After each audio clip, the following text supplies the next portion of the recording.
Hello, everyone. Good evening. Welcome to the session on SDG 14, Life Below Water. Let me just share my screen.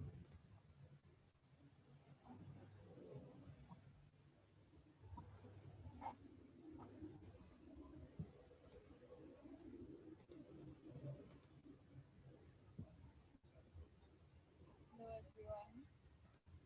Good evening. Welcome to the session on SDG 14, Life Below Water.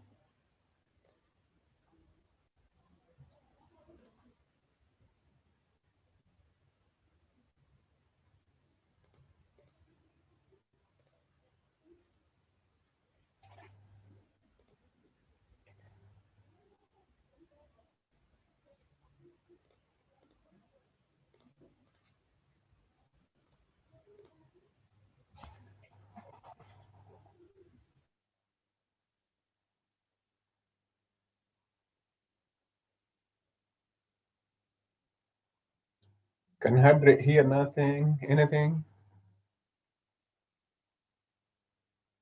Okay, you're SDG, back. yes. We will be discussing Life Below Water, which is SDG 14, and we will be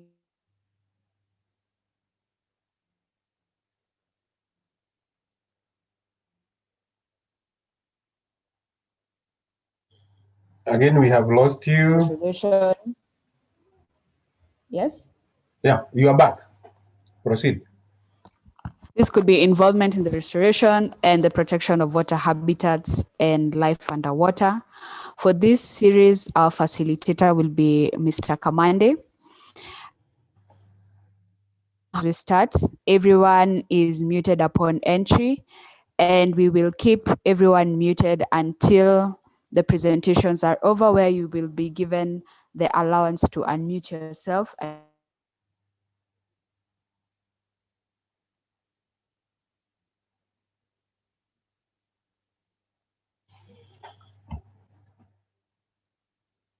Again, we have lost you. To view the session once again. At the end of the session, we will also be posting a survey link. So stay tuned for that. And any questions or any comments about the session, feel free to use the chat facility, which is at your disposal. If there's any pressing matter, you could also raise your hand, and at some point, the facilitator will get to you. Hope you're still together. So the agenda of the session is to have an introduction and then a facilitation of about 30 minutes by Mr. Kamande on the SDG 14. He will introduce us. Then we will have our breakout sessions where we'll have a poll and group discussions on the topics that we had in the breakout rooms, and we'll have some closing remarks to close off around 8 p.m. Okay, so throughout the session, contemplate on what sustainability means to you, specifically with relation to SDG 14, which is life underwater, as I mentioned. This is the blue economy. This is all life that is existing underwater. What does this mean to you?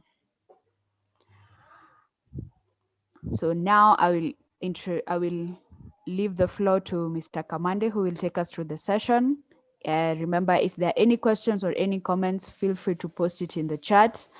Share this on all social media platforms. Use the hashtag SDG14, hashtag my little big thing. Tell your friends about this, tell them to join. And now, karibu sana, Mr. Kamande.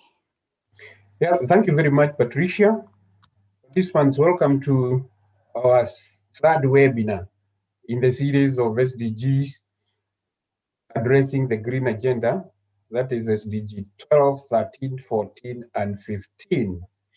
At this point, allow me to share my screen so that we can move together and we are able to follow what I am presenting.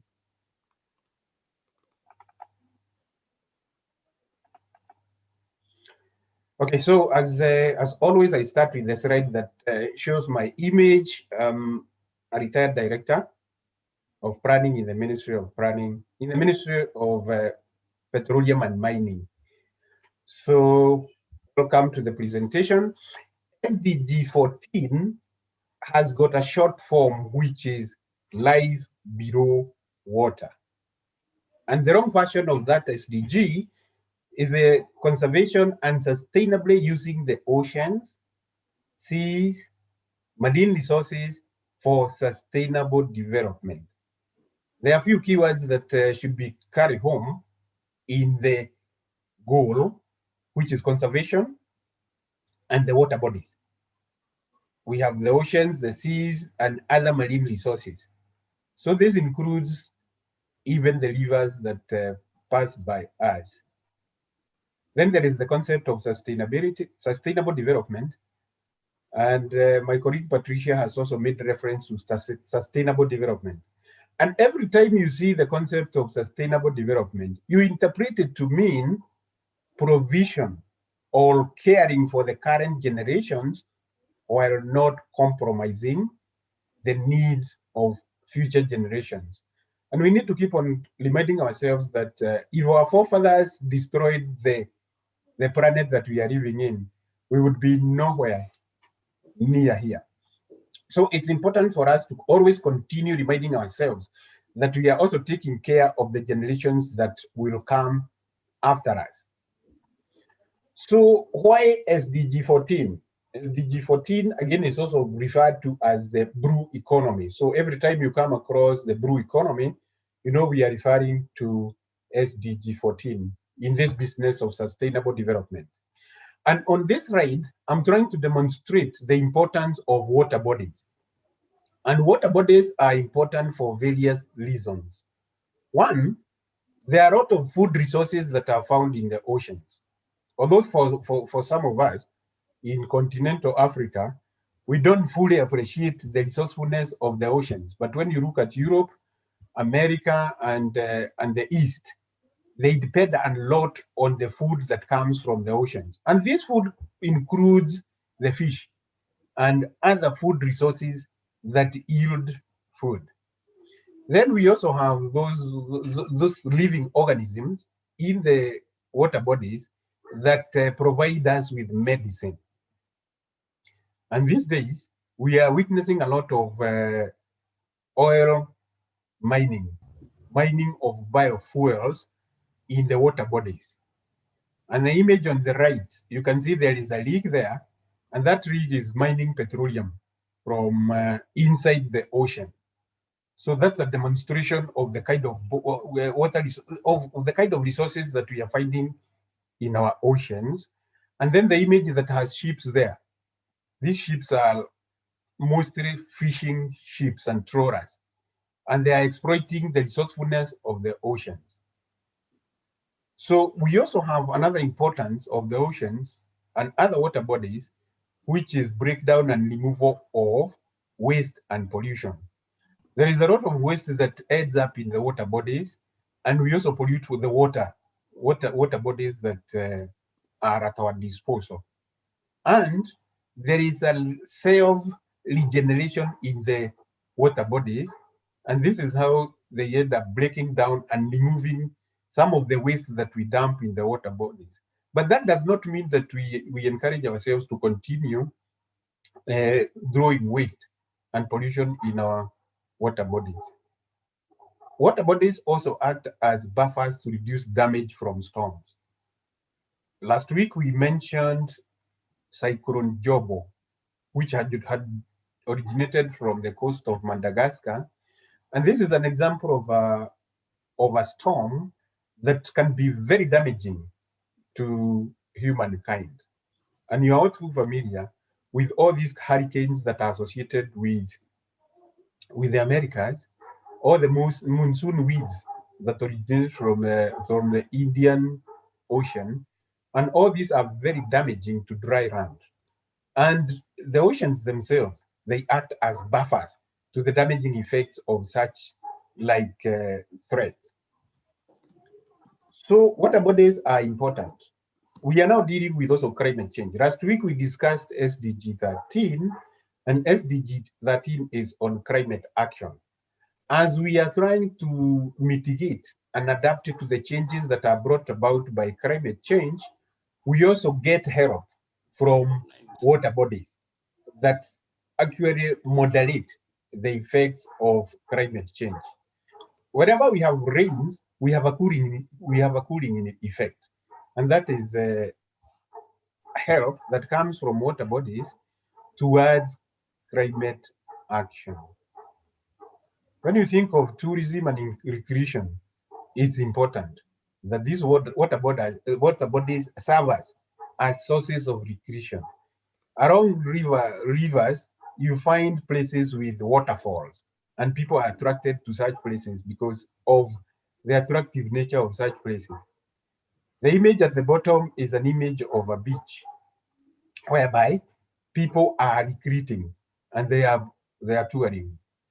You heard in the last few weeks, people from Mombasa complaining that their incomes have come down as a result of the lockdown of the 5 counties that were considered the disease invested zones, excuse me, more than the others. So this is another importance of water bodies in the areas of tourism and recreation. Now, transportation. We are told, and statistics have it, that 90% of world trade is through the oceans. And the image you can see on the right side is an image of a container ship. And I'm told that the largest container ship can carry as many as 24,000 containers. And when you look at the image, the container looks like the size of a matchbox. Whereas on the road, you know that a 40-foot container can only be pulled by a prime mover, a very big truck. I'm also told that if you discharge all these containers and then you put them on trucks, they can line up a road service of up to 68 kilometers. So if you think of Nairobi towards the north, you could have trucks all the way from Nairobi to Nanyuki being loaded with these containers, and all that fit into one ship. So you can see how important it is that transport is offered by the marine bodies, particularly the seas and the oceans. And we don't need to put a lot of infrastructure when it comes to ocean transportation.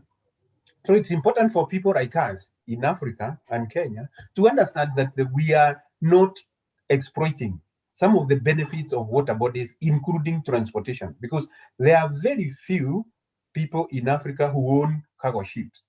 And it's time that we open up the minds of young people so that as the country and the continent develops, then some of you can be investors in the shipping industry. Then, in spite of the importance that is given that is associated with these water bodies, we see them threatened. They are threatened by sedimentation. You are all aware of the flooding and the erosion of soils when heavy rains come. And all these end up in the oceans. This poses the threat of raising the levels of the oceans. And of course, the ocean can also start now encroaching on dry land. So sedimentation is one of the biggest threats to the survival of our ocean bodies, and the cohabitation and the peaceful cohabitation between our oceans and dry land. The second threat is pollution. And as the image demonstrates, you can see in the top images, there are fish dying off. And then there is a lot of weak sludge getting into the water bodies. So that is the area of pollution. Then climate change. We have observed in the previous slide that water bodies actually help us to moderate the effects of climate change. And if we continue polluting the oceans, if we continue polluting the rivers, if we continue polluting the lakes, then they are not going to serve the good purpose of moderating changes in climate. Remember, last week we talked about maintaining increases of temperatures, world temperatures by 2%, 2 degrees Celsius, or better still, 1.5 degrees Celsius, so that we retain temperatures with that moderate increase. Because the moment we move beyond 2%, 2 degrees centigrade, then you'll be in so much trouble that some of the vegetation that we are too familiar with, coffee, tea, pyrethrum, uh, cabbage, fruits and vegetables, they'll start drying off and food security will be threatened.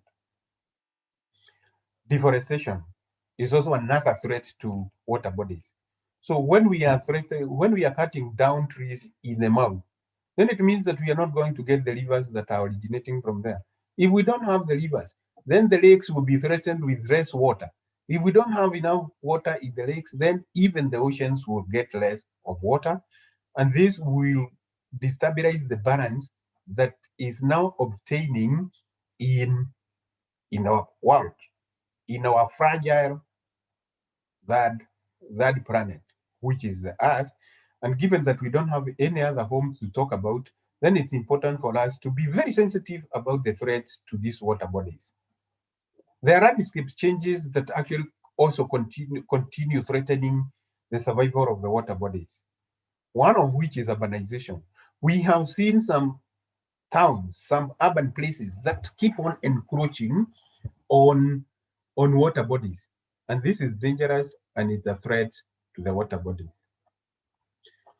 Now, as a result of appreciation of the importance of water bodies and the threats that are posited by us human beings particularly, then what is the world doing about it? And I have put the four bullets, starting with reducing marine pollution. So there is a lot of marine pollution that is being witnessed today. You can see the dumping of waste near the coastline on the top left image, followed by these plants that are also getting rotten as a result of the threats that we have posted in the oceans. You can see on the right bottom corner, we are saying that you should stop killing 30 kids of fish to catch only one adult. So the kind of fishing that we do is not sustainable. And that is why this image should be very captivating when you look at it, in order for everybody to take up their actions to reduce the the depletion of the young fish, so that we have more fish as time goes on. So we need to protect and restore the ecosystems. We have been talking of planting of trees. We have been talking of conserving, of soil conservation. And all these are meant to address the threats that are posited to our marine resources, including the oceans, rivers, and lakes. There is also a lot of ocean acidification, and this is an upfront. This is an upfront on life in the oceans, life in the rivers, life in other water bodies. So when you increase acidity of these water bodies, life forms just start disappearing, and we may end up having dead seas and dead oceans. And given that we are told that two-thirds of our food resources are found in the oceans, then we are also going to lose the food that otherwise would feed us and also feed the next generations. So that this is what responds to the threats that are posed on our marine resources. So as a continuation, we need to look at other ways that the world is dealing with marine resources. And this is conservation of coastal and marine areas. And I have depicted in the image you can see on the top right corner, the Great Wall of Lagos. This is meant to restrain the ocean from getting into the land, and it's also meant to restrain land from getting into the oceans. So this I have watched this in a number of countries, And it's encouraging that the sensitivity that various countries are taking with regard to the cohabitation between marine bodies and dry land. And then we need to add subsidies contributing to overfishing. There are some countries of the world that encourage their nationals to continue on a daily basis overfishing. Don't be surprised to hear that countries as far as Japan would be found sending their trawlers, their fishing boats very near inside the Indian Ocean. And this is as a result of the subsidies that such governments are giving to the fishermen to go so far and bring back fish to their country for their own benefits.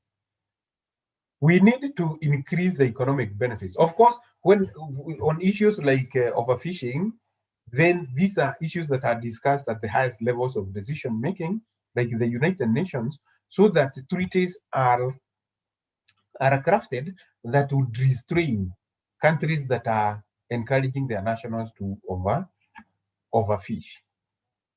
We also need to increase the economic benefits from sustainable use of marine resources. So when you think of the fisher folk in Lake Victoria or other lakes, you find that they still belong to the poor. So we need to increase the benefits that they should be deriving from activities of fishing so that they can also be discouraged from overfishing and exercise and practice sustainable use of the fish resources that they are getting from the lake. We have the world, we have Africa, we have Kenya, we have counties, we have communities, and we have households. And starting from the continent, then we observe that in Africa, we have 38 countries that have a coastline, including Kenya. We have 6 islands whose maritime industry, together with the 38 countries' coastlines, is worth $1 trillion per year. This is the kind of money that we should be talking about exploiting in very, very sparing manner so that we can benefit and draw down $1 trillion on an annual basis. This is when we talk about Africa alone. In Africa, again, you have heard before that there is Agenda 2063. And Agenda 2063 has got a number of goals. One of those goals is the blue economy goal for accelerated economic growth, excuse me, in the oceans.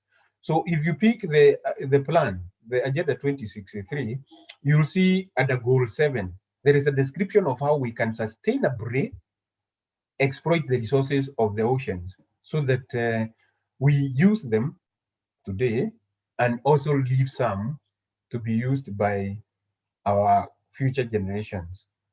Then alongside that, in the African response, we have the African Blue Economy Strategy. Again, the strategy now goes beyond the goal and it describes and prescribes what we in Africa should do in order for us to respond to the sustainable use of our blue economy. Then we have our country, Kenya.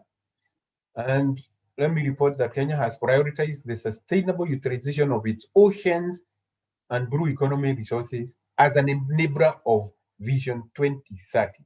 So if you read Vision 2030 of Kenya, you'll find that there is a section that describes marine and ocean resources.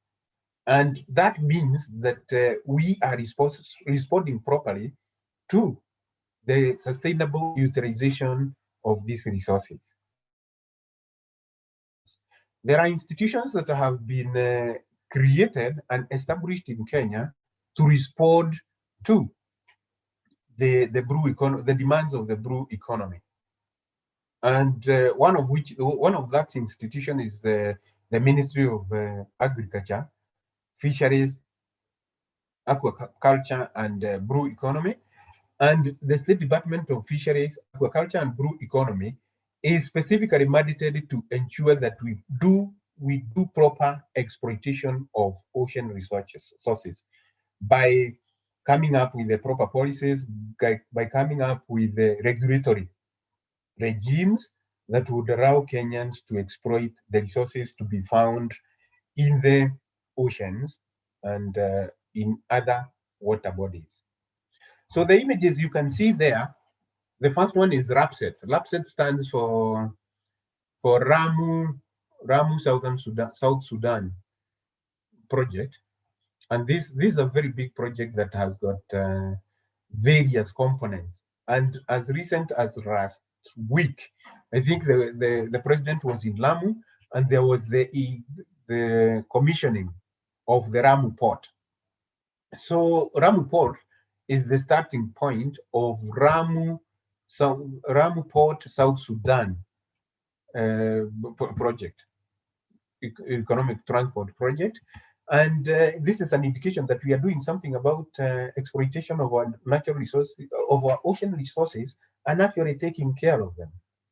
So you can see the headquarters, the building on the bottom left. That is the headquarters of the Kenya Maritime Authority. That is a state corporation or a parastatal that the government has established to take care of the practical things about marine resources, whether it's for the ocean, seas, lakes, and rivers. Then we have the county governments. And here I picked the counties of the coast province, where they have formed the Jumuiya counties of Pwani. So the Jumuiya, this is an economic bloc. Just like we have the Lake region, we have the Central region, we have other regions coming up with economic blocks so as to address issues of economy better than when they are individual counties.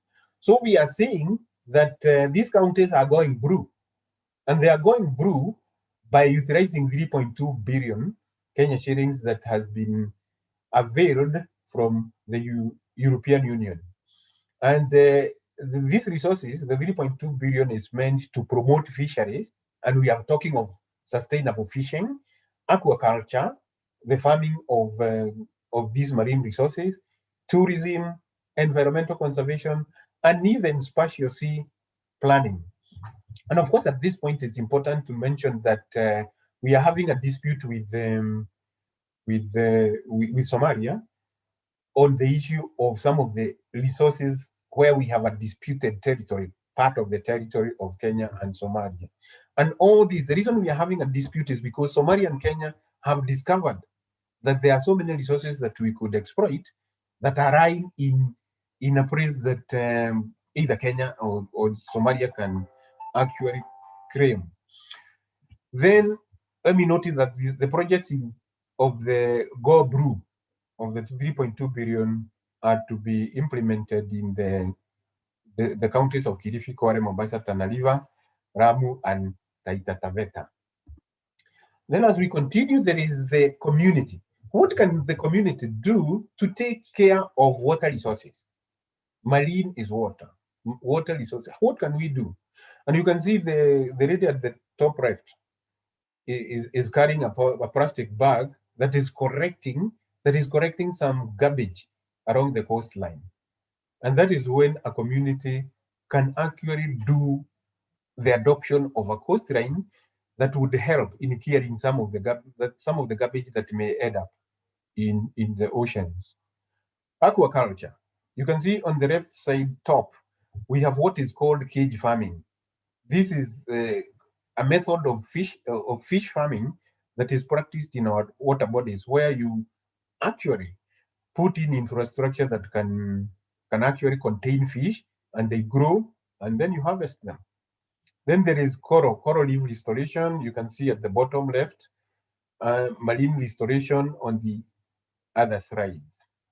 Then there is this beautiful one of solar energy for fish drying.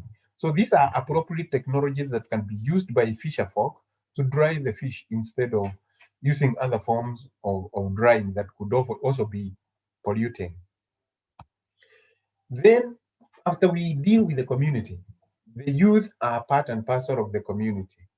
What should the youth do in order for them to become part and parcel of dealing with the threats that are posited by human beings and exploit the ocean resources?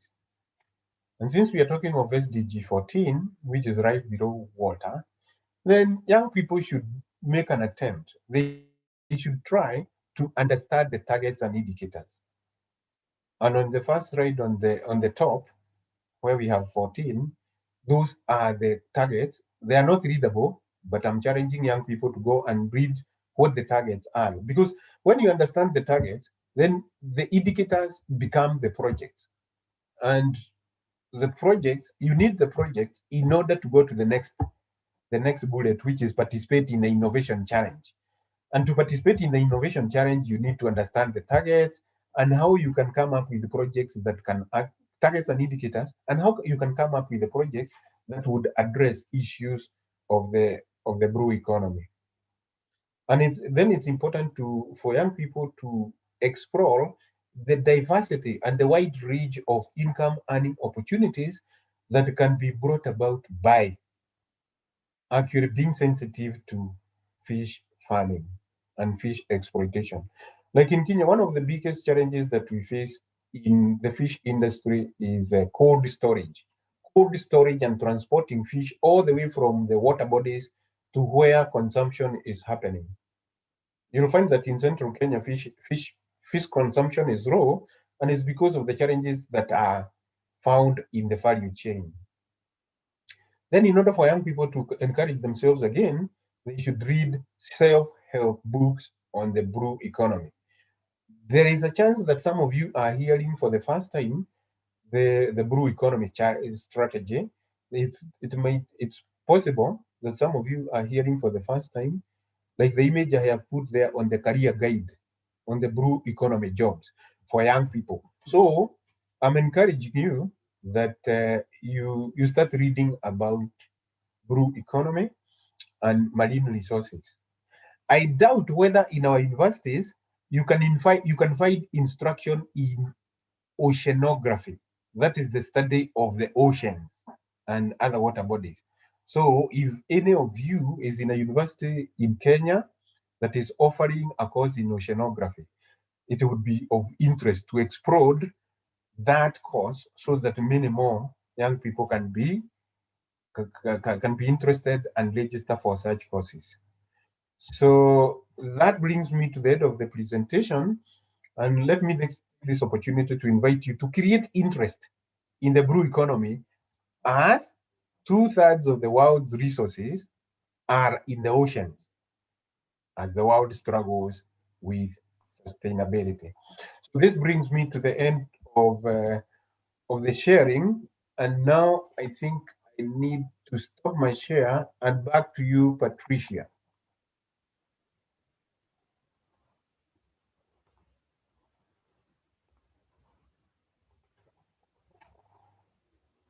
Thank you so much, Mr. Kamande, for sharing that. You have enlightened us on the blue economy and our impact on life underwater. You have emphasized on a specific point, but I will not share that yet, because that comes in our breakout sessions and in our poll. But before that, in case there are any questions or any comments from the presentation that Mr. Kamande has made, you can put it on the chat. We will be taking the first two questions from people who have raised their hand. So if you would like to ask Mr. Kamande directly the question, you can raise the hand. You can use the raise hand feature or put it on the comment section.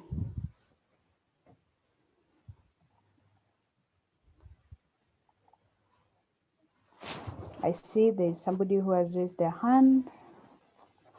So maybe we can unmute Elijah.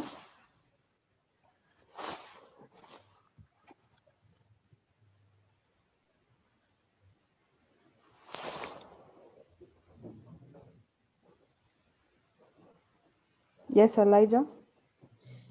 Hello, can you hear me? Yes. I wanted to ask Mr. Kamande, is there a way like fishing can be done in seasons, like the way we do planting in seasons, like so that we can control the life underwater?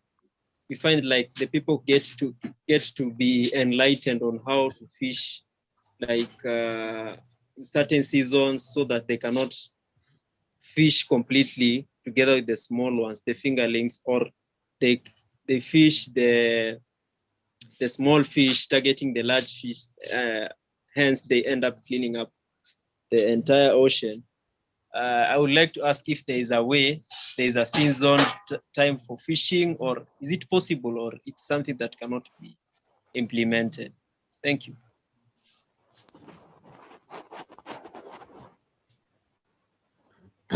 Okay, thank you, Elijah. Yes, it's possible to plan the seasonality of fishing.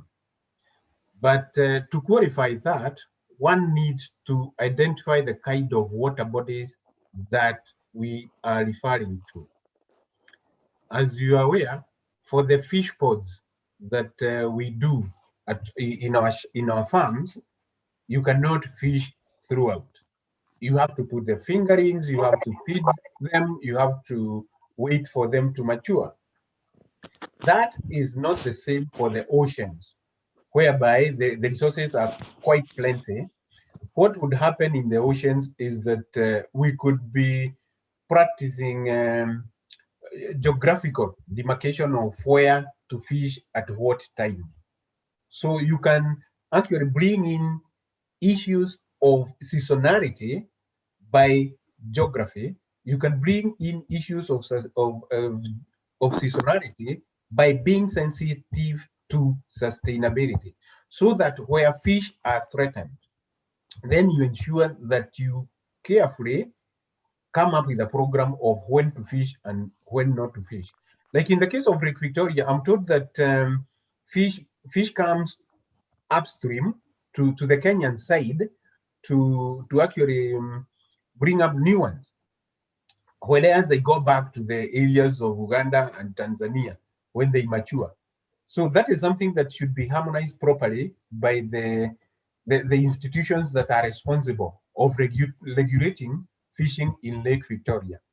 But the correct answer is that it is. When you uphold sustainability tenets, then you can introduce seasonality in order for us to take care of the next seasons and the next generations.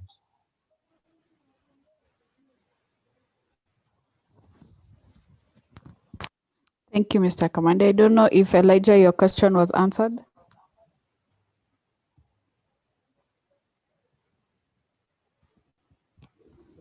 Okay. I'll say thank you so much for the insight.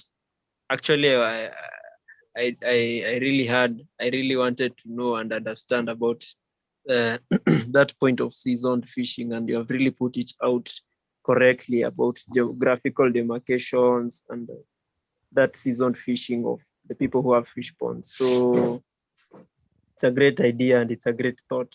At least I've got an answer to my question. Thank you so much, Mr. Kamande, for the insights. Back to you. Thank you. Okay. Thank you so much, Elijah. I don't know if there are any questions on the chat, Mr. Kamande, you can address. Let me check. Welcome. No. I think we can go to the next. Okay. So the next session will be a breakout session where we'll be in two groups. The first group will be discussing the different types of food resources gotten from our oceans. And the second group will be discussing the importance of water bodies. So my colleague Lauren will set us up in these breakout sessions where we'll discuss this for about 5 minutes. Then we come back and talk about the points we have discussed in these groups. Over to you, Lauren.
Welcome back, everyone.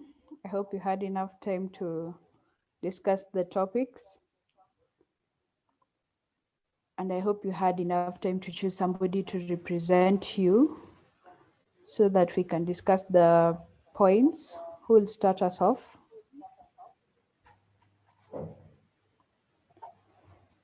Maybe somebody from group 1.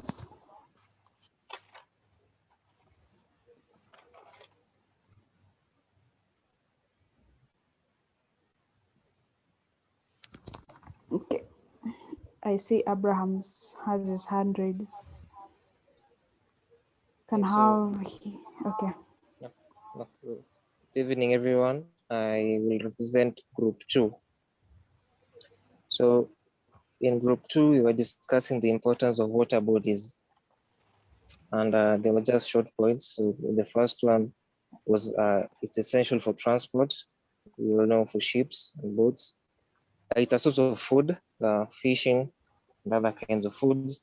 It's also the main source of rain, which is essential for life and climate mitigation. It also helps us in purification, getting fresh air, and lastly, it reduces global warming. That's what we had. Thank you. Thank you, Abrahams.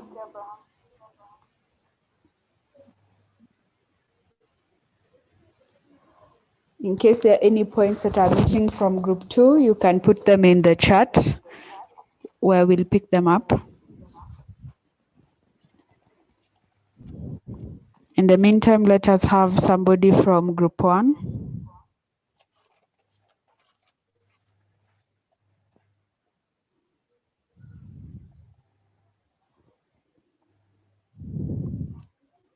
Any brave volunteers?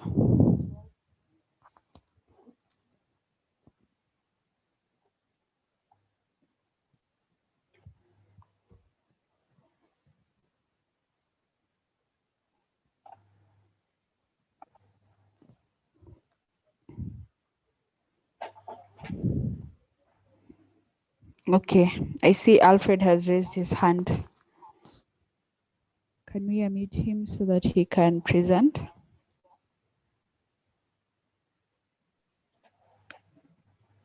Okay, good evening, everyone.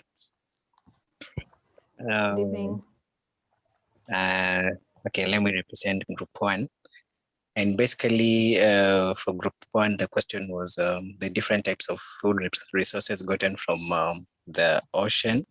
And the major point that came through was basically that the oceans are the home of various aquatic plants and animals.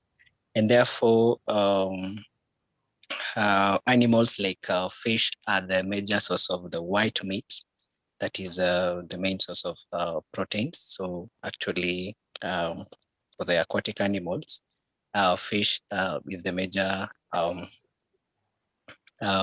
source of white meat, which is a source of protein. Also, you find that seaweeds are consumed directly as human food, which is part of the aquatic plants. So I think some seaweeds are consumed as directly as human food. So that forms part of the major source of food resources gotten from the ocean, and also some reptiles that are in the oceans give are the major sources of food resources as well. From the ocean. So majorly, we can summarize and say that the aquatic plants and animals that are obtained from the oceans are the major food resources that we can obtain from the ocean. Anybody from group 1 may also add some other points. Thank you. Thank you, Alfred.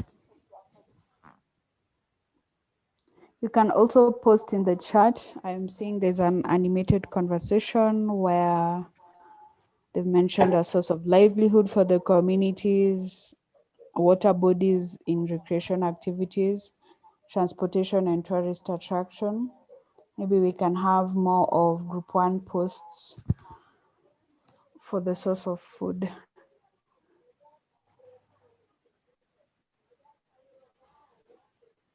I see Elijah has raised his hand. Okay. Hello.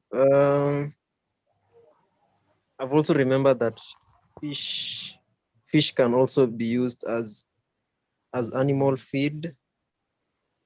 You know, in accordance to adding more proteins to the body of an animal, and also they can be used as medicine. They can be used to produce medicine. I don't know which medicine specifically. And also, lastly, they produce the olive oil, something of the sort. Yeah. Thank you. Thank you so much, Elijah. Okay, I don't see any more points coming in, but feel free to leave your comments, your questions on the chat, any contribution towards the conversation, feel free to use the chat facility. So maybe we can move on to the next session.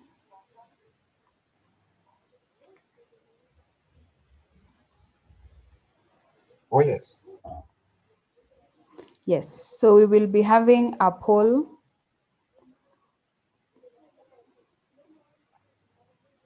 Okay.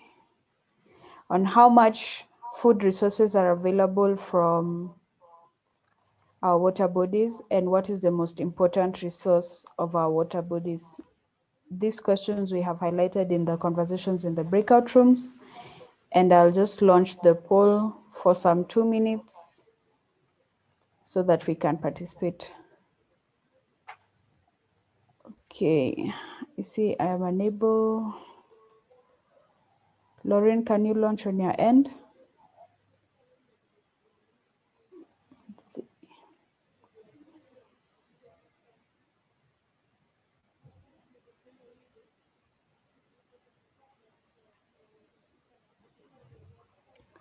Okay, it seems I'm unable to launch the poll. So maybe we can put our contributions on the chat.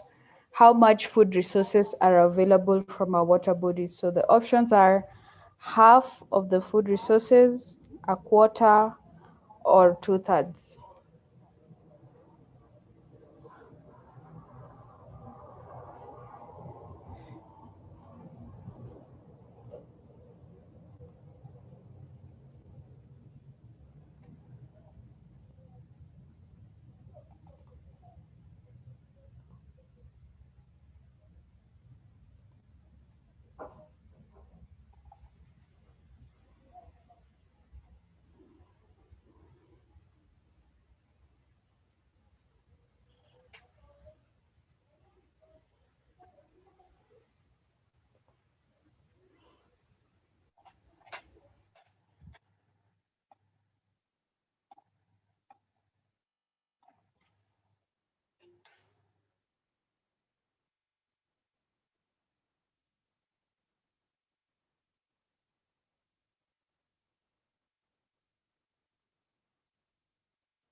I see, okay, I see a number of you are commenting that we have half, 2/3, quarter,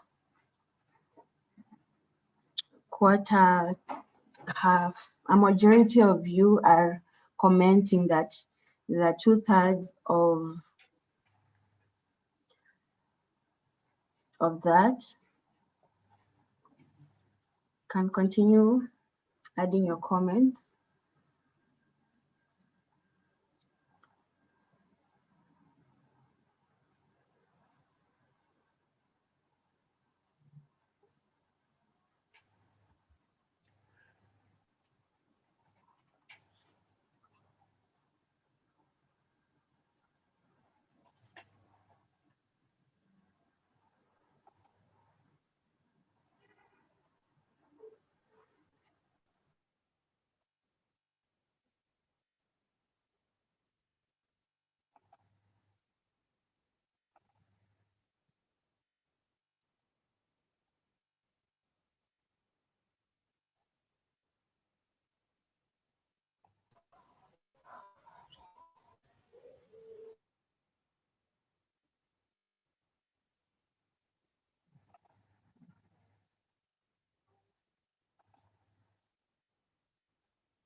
So we are done with question 1. We can now poll on the second question, which is the most important resource of our water bodies. And add your comments on the chat section.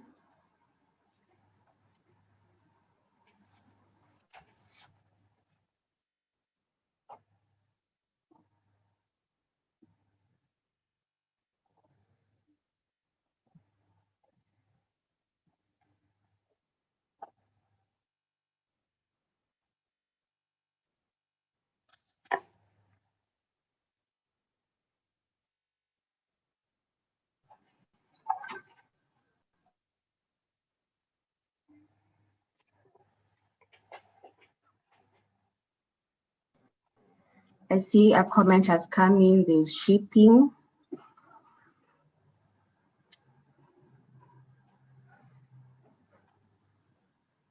Feel free to add your comments on the chat section.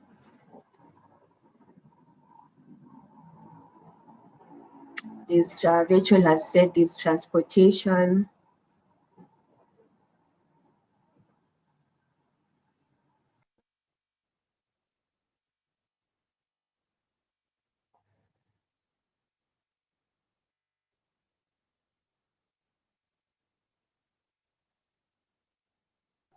Brian Ombati has also added these fisheries. Alfred Tanu is saying there's aquatic plants and animals as food resource. Yes.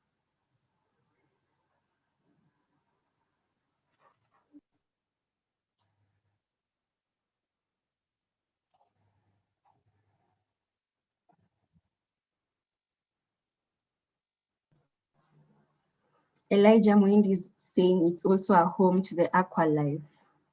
Very true.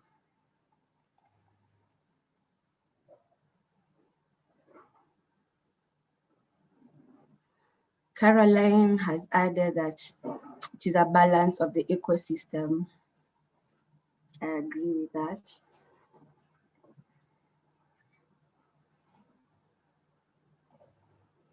Alfred has mentioned this tourism and recreation.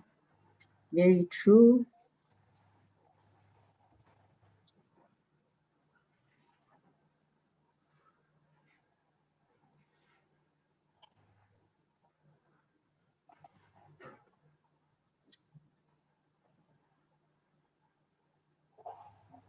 Okay, so I think we can conclude that section. We have quite a number of responses from you, and I'll take you through the next session, which is the closing remarks.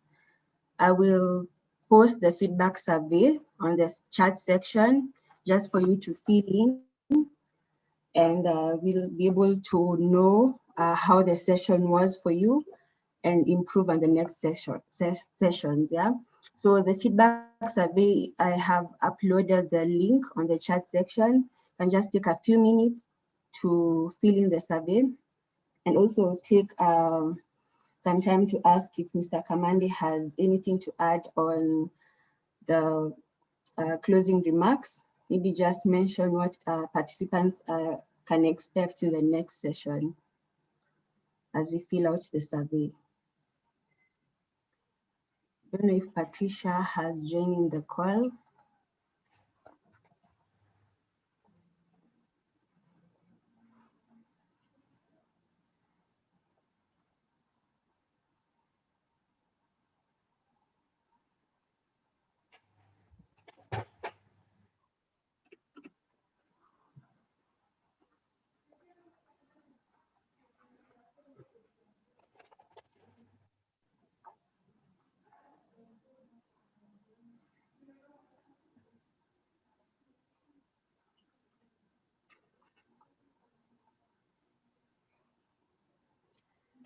So next week is our fourth session of the training.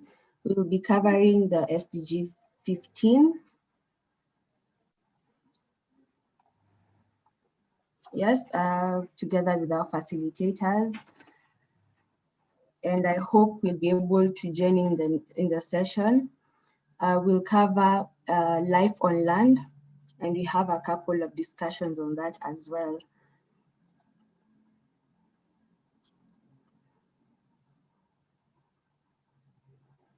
I believe now we are doing the survey. Yes, yeah. So we are doing the survey.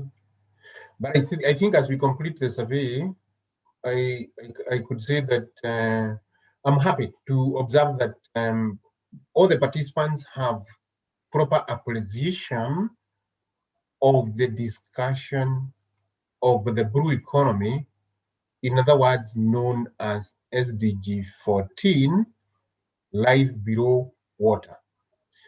And the breakout session and the poll question have shown what I have just said, that there is a proper understanding of the concept as well as the issues surrounding the blue economy. And the question I would like to pose to the participants as we go away is, where do we go from here? We seem to be understanding them, but then there is so retro, in fact, insignificant, that it's something that we are doing very, very, very retro with respect to exploitation and the proper use of resources that are the riches of our water bodies.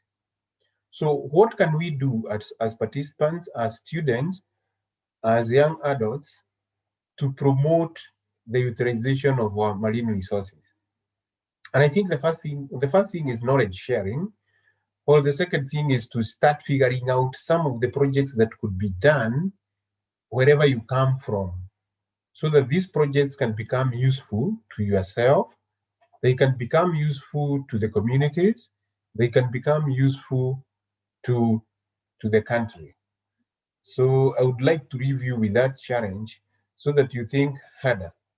Because as it is now, Kenya, Africa, and the world is populated by young people. And you are now responsible for taking care of the planet, as well as taking care of the planet in a manner that it will be also available. The resources will be available to future generations. So, Patricia, that is what I wanted to say. And back to you. Thank you, Mr. Kamande. To close us off, we will discuss about the My Little Big Thing Innovative Challenge. This year we will be having on the session on the Green Agenda. And this is part of the webinars to introduce the Innovative Challenge, that is SDG 12 to SDG 15.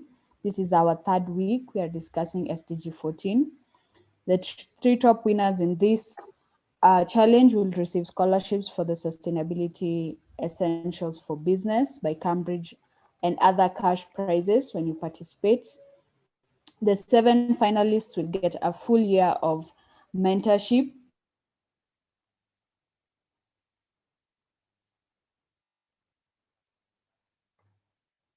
We've lost you.